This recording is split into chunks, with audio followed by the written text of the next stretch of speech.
என் பெயர் யவனியா ஸ்ரீராம். நான் அடிப்படையில் ஒரு கவிஞன். தமிழில் நவீன கவிதைகளை தொடர்ந்து ஒரு 35 ஆண்டுகளாக எழுதி கொண்டிருக்கிறேன். என்னுடைய கவிதைகளாக தமிழில் ஒரு 10 கவிதை நூல்கள் வந்திருக்கின்றன. அதில் பல பதிப்புகள் இருந்தாலும் வேரல் பதிப்பகத்தில் என்னுடைய நூல்கள் வந்து கொண்டிருக்கின்றன. உலகமெங்கும் இந்த கல்வி, பொதுக்கல்வி, அரசு இவைகள் இருந்தாலும் கூட ஒரு தனிமனிதனுடைய பண்பு வளர்கிறது என்பது இந்த மாதிரி இலக்கியங்கள் வழியாகவும் பல்வேறு அறிவியல் நூல்கள் வழியாகவும் பல்வேறு கண்டங்களை பற்றிய பொது அறிவு சார்ந்து தான் ஒரு மனிதனுடைய மன வளர்ச்சி கூடுகிறது.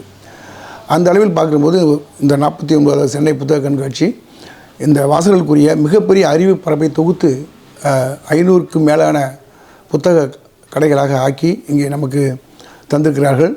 கேரளா, ஆந்திரா, கேரளா பிறகு நம்முடைய தமிழ்நாடு, நீங்கள் இன்னும் சொன்னால் வங்காளம், இது மாதிரி நிறைய படித்தவர்கள் தொகுதி அதிகம்.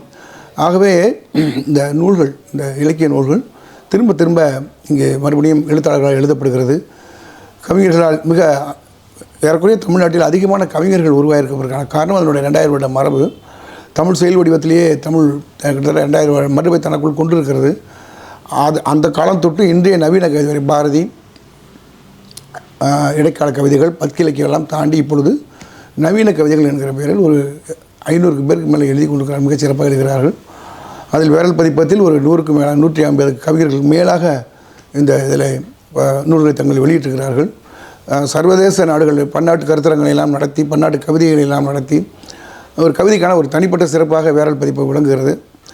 போக நான் சொல்வது என்னவென்றால், எல்லா நாடுகளிலுமே வரலாறுகள் முடிந்திருக்கலாம், எல்லா நாடுகளிலும் யுத்தங்கள் முடிந்திருக்கலாம், எல்லா நாடுகளிலும் பேரழிவுகள் நடந்திருக்கலாம், எல்லா நாடுகளிலும் நோய்கள் பரவி இருக்கலாம். ஆனாலும் ஒரு நாட்டினுடைய வரலாற்றை அதனுடைய இலக்கியத்திலிருந்து தான் தெரிந்து கொள்ள முடியும்.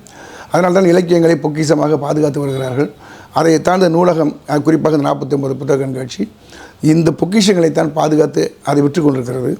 பிறகு மக்கள் இந்த நூலகத்தை, இந்த புத்தக கண்காட்சி அணுகும் போதே நாம் ஒரு வரலாற்றை, ஒரு சரித்திரத்தை, கடந்த காலத்தை வாசிக்கப் போகிறோம் என்கிற நல்ல நம்பிக்கையோடு வாசிக்கும்போது உலகத்துடைய அத்தனை விதமான மொழிகளில் உருவாக்கக்கூடிய மனித வாழ்க்கை, அவருடைய தத்துவங்கள், அவர்கள் வாழ்ந்த முறைகள், கலாச்சாரங்கள் அனைத்தையும் அறிந்து கொள்ள இந்த புத்தக காட்சி மிகுந்த பெரும் வரவேற்பை அளிக்கிறது. அதுக்கு பப்பாசிக்கு அதை ஏற்பாடு செய்து கொடுக்குற, அதுக்கு உதவி செய்கிற அரசுக்கும் கலைஞர் கருணாநிதி அவர்கள் கூட 1 கோடி ரூபாய் கொடுத்து இந்த பப்பாசியை வளர்த்து கொண்டு வந்திருக்கிறார்.